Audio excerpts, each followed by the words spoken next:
Welcome to another edition of Conversations with the Experts. I'm pleased today to have a conversation with Brad Auerbach.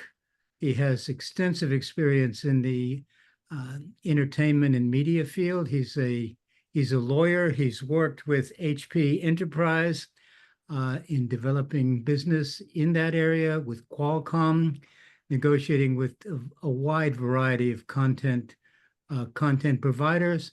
He's now sharing that skill and background and expertise as an adjunct professor at the University of California in San Diego, and conveniently geographically with the Berklee College of Music on the other coast, which I assume he reaches via Zoom or via the corporate jet. So we're going to talk today. We're going to talk today about the future of media, and to start with the question, it seems to me, Brad, um, the entertainment industry, is one of those that was sort of adversely affected by COVID. There's a lot of other industries, the airline business, the hotel business. My own son-in-law went into a business creating mattresses, and believe me, there's only so many mattresses that people will buy in the United States. But I think most of those other businesses have sort of recovered from the things of COVID. It seems that there's a whole variety of things that have hit the entertainment business, including strikes, consolidations, um, shrinking margins, theater closures. I mean, is there anything else I've missed that's going awry? Well, you definitely hit the nail on the head in terms of how different industries have been able to pivot or not as a result of COVID. And the evolution in the media space has been interesting even before COVID, because I think it's arguable that generally speaking, um, technology happens, business rushes in to create a model, and law usually plays catch up.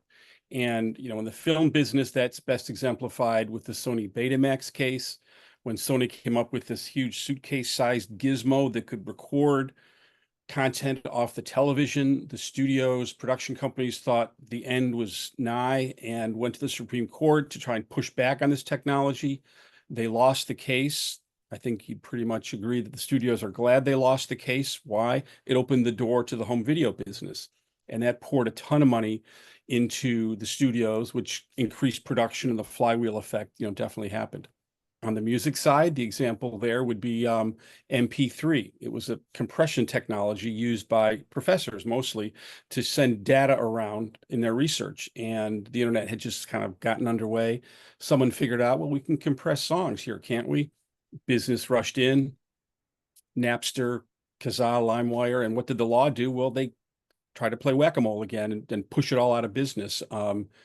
Somewhat unsuccessfully, and the resulting 60+% revenue carve out from the record companies was pretty devastating. It was technology that kind of brought them back. It was Steve Jobs. He said, I've got this thing, I've got this iPod, I've got iTunes, I want to license music. And any port in a storm, I think, is what most of the studio record label heads said, and said, fine, we'll take your check, here's our content, here's our music. People began to pay for music again, arguably a very good thing. Two things happened. One was decoupling the song from the album. You could now buy Stairway to Heaven. You could never buy that on its own before. And it brought us to where we are today with streaming, and music business is on an upswing. So a long way around to say that over time, technologies that came along generally improved things for the content creators. We're now in a place after COVID further reduced the amount of attendance at the theaters, where the studios make the most bang for their buck on a per head basis. You've had that coupled with increasing technology of delivering more and more content in better and better ways to the home.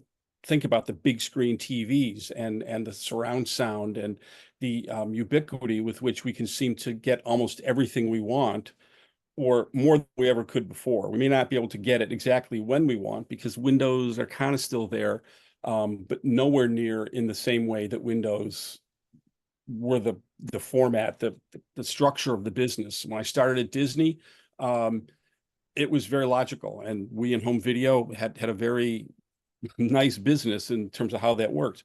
I'm sure everyone listening or watching knows what I'm speaking about, but just to make sure, in the theaters, then available in home video, then available on demand, on a premium basis, then eventually through premium pay, HBO, Stars, or Showtime, and then eventually onto um, broadcast syndication and money made along the way. Windows started to collapse. People wanted things earlier, et cetera, et cetera. So yes, we've got some trouble in River City in Hollywood with regard to all these things happening at once, and you've also got artificial intelligence, which is changing every aspect of every industry, I'd argue, and Hollywood is certainly affected as well. So you raise a very good question, Dan. It seems like there's some problems. I mean, is anybody making money in all of this? Who's making the money now? Arguably, the tech companies are making money, and whether you're a lawyer or not, you should be concerned that the tech companies are building their business on the backs of the content creative community. Um, I mentioned the iTunes example before. There was one lone voice heard when everyone was rushing to give Steve Jobs content, because it was very clear that that bright, shiny new thing, iTunes and the iPod, wouldn't be very functional without content that people wanted. And so someone on the content side said, okay, fine, we're going to get a royalty, 70 cents out of every dollar that the consumer spends, just a nice chunk of change. It's the model, by the way, 70/30, pretty much for so much that's come afterwards. We're going to get all that money, but he's going to sell a lot of hardware. Why don't we, content provider, get a piece of that hardware sale that happens? No, no, no, we're not going to do that. We're not going to do that. So that voice obviously did not carry the day, but you fast forward to where we are today, and if you've got an AI company that's creating music, you put in your prompt and you want a song that sounds a bit like Marvin Gaye. It's got the right cowbell and a little bit of background noise, and here it comes. It seems pretty logical that, and it's now been admitted by several of these companies, that they go and look at, scan, analyze the original music. Is that a fair use? Copyright law is evolving. It always has been around the concept of fair use, but arguably you wouldn't get the result coming out of that AI machine without it having looked at something that is under copyright.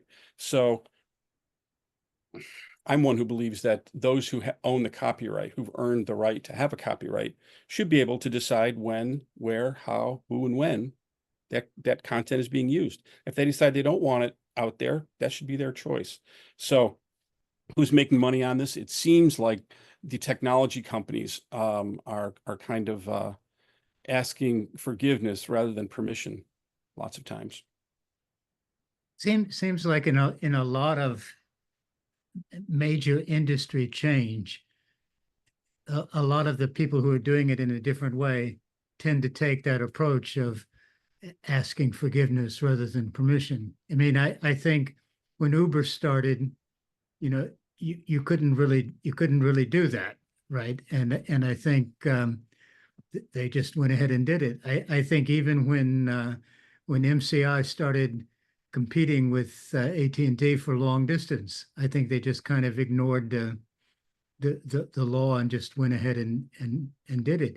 I mean, Well, think about also, if I could, just the idea of those scooters. All of a sudden, one day you wake up in your town and there's these scooters all over town, and no one asked permission. They were just kind of there. People started using them and like they liked it, and only later do they back into the idea, well, let's put a little parking spot here. We drop them off all here so they're not all cluttered all over town.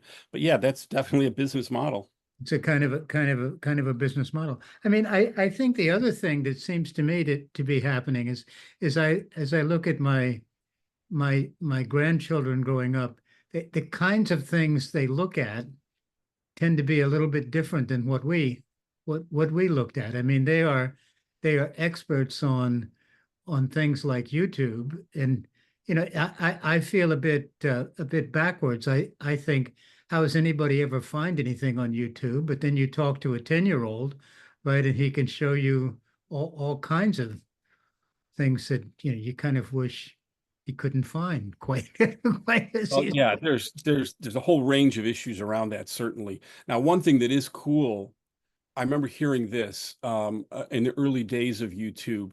Um, Breakdancing, it's like a local phenomenon. People like get on the corner and they like do their moves, and someone's sitting there going, no, I can do this a little better, and they try the move, and that was kind of that. And it was like a localized thing. YouTube comes along, someone puts up the video of someone doing a really cool move in the Bronx, and someone in Brazil seeing that, and they start riffing on it. And you've got this really cool creative thing that does start to happen. So admittedly, that's kind of neat. um Endless numbers of cat videos being cute and whatever. I'm not so sure that's a wonderful thing for culture, because you and I, based on the gray hair, are people that like to go to a movie theater to see how Martin Scorsese tells a story, or fill in the blank, long form arc of a storyline, characters evolve, and that's interesting. um and that can happen in a book, in a TV show, in all kinds of ways. Um, that doesn't quite happen necessarily in a lot of the content that is available on YouTube. And that kind of content, however you want to refer to it, is filling a lot of hours of a lot of younger people's time. I try not to sound like the guy on my lawn, yelling at get off my lawn, or what's all this going on kind of thing, because I want to recognize that there's always going to be something that's happening that the older people don't get. That was rock and roll. Like that was a cool thing that changed a lot of society, and a lot of people didn't like it at the time. So I understand that there's things that happen that maybe I don't understand fully, but I'm kind of concerned and want to ask the question, in that context of like all that stuff that comes along in social media. um is that really great? I mean, we haven't even gotten to the point of how social media can really be a bad thing. Teenagers, Mhm. suicides, I body think shaming, all that kind of stuff. It's we're going to have a conversation with the expert, with someone who knows about social media and children. She wrote the children's rights protection laws passed by the Houses of Commons in the UK. So it's a very topical subject. But I think it also, I mean, what you said brings up, one other thing is you know, you look at one of the changes that's kind of happened, because everything is streaming now. You have less, there's nothing that everybody in the country watches at the same time as part of a common experience, except maybe the Olympics or the World Series or the Super Bowl. But it's not like the last show of MASH or things like that. And I kind of wonder, as you look at what's happening to TV, is it all? I mean, is the kind of TV that I've certainly gotten used to over the last many, far too many decades. What's going to happen to that? Is it all going to be that people are looking at different things, selective things, and nothing that's sort of a common experience, and maybe we've lost something as a society there. Yep, that's a really good point. I think that water cooler chatter about last night's episode was something that was enjoyable and we all look forward to. Um, Again, technology began to disrupt that when the video cassette came along, and now the PVR, where we can, watch Simpsons when we want to watch Simpsons. It's not just 8 o'clock on Sunday, or when it first came out on Thursday nights, if you remember that. Good or bad, I don't know. I think choice is a good thing, and we now have tons of choices, and there's a consolidation going on with streaming, like how many of these channels are going to make it and what have you. um there's tons of choices on the YouTubes of the world. And so that stratification and atomization, if you will, of what we have in front of us, I don't know. It's hard, and we always know that there's a certain peer recommendation that happens. If my brother says, "Hey, here's a cool band you should check out," like, I'll listen to it. But the fire hose of what's available, I don't know. Do you know the number, by the way? How many new songs are on Spotify today that weren't there yesterday? No, I don't. Do you think it's 1,000, 10,000? I would guess a couple of hundred. Dan, it's 100,000 songs today that weren't there yesterday. Talk about a fire hose, right? That shows that shows how out of touch I am. Wow. So, Yeah. but I mean, it seems to me in common. I mean, a couple of the things you've said about you can't put the technology back in a box, and people have to figure out how to take advantage. I think there's opportunity for people if they can, particularly the content providers to figure out a way to make money, but it doesn't seem like they've been particularly adept at doing that recently. No, it's really hard. And I think it's fair to say that history is, even, pre-film and TV history, in prior centuries, compelling content will win the day.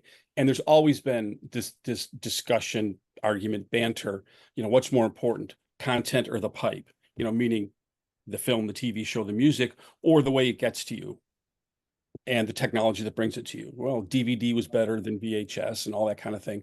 I've always been a content guy because, as I riffed on before, that iPod, which was a much better MP3 player. There were tons of MP3 players in the marketplace before Steve Jobs came along. He's really more of an innovator or a copier, very successful, obviously. But he brought one out that was 10x the price, and it was better. But it wouldn't have been anything if it didn't have the content to go with it. And where is Hollywood now? Well, it seems like they've got to swing for the fences, because for a long time it felt like they could just bring out the next Marvel superhero film because it had been doing well before. It should be doing well again. The tide seems to be turning on that sort of thing. Last summer, we all know we had the Barbenheimer phenomenon. Neither were sequels, and they were kind of out of the box and majorly successful. That was great. But will there be compelling enough content to support what the model has now become without those really defined windows that had been so successful before? I don't know. I hope Hollywood doesn't give up. I hope musicians keep making the music, and somehow one or two out of those 100,000 today will come through and be successful. It's an interesting time to be in this business. Thank you very much for the discussion. I think there's a lot more to talk about, and we may follow up. So I appreciate it. Thanks for your time, Brad. Thanks, Dan. Appreciated it too.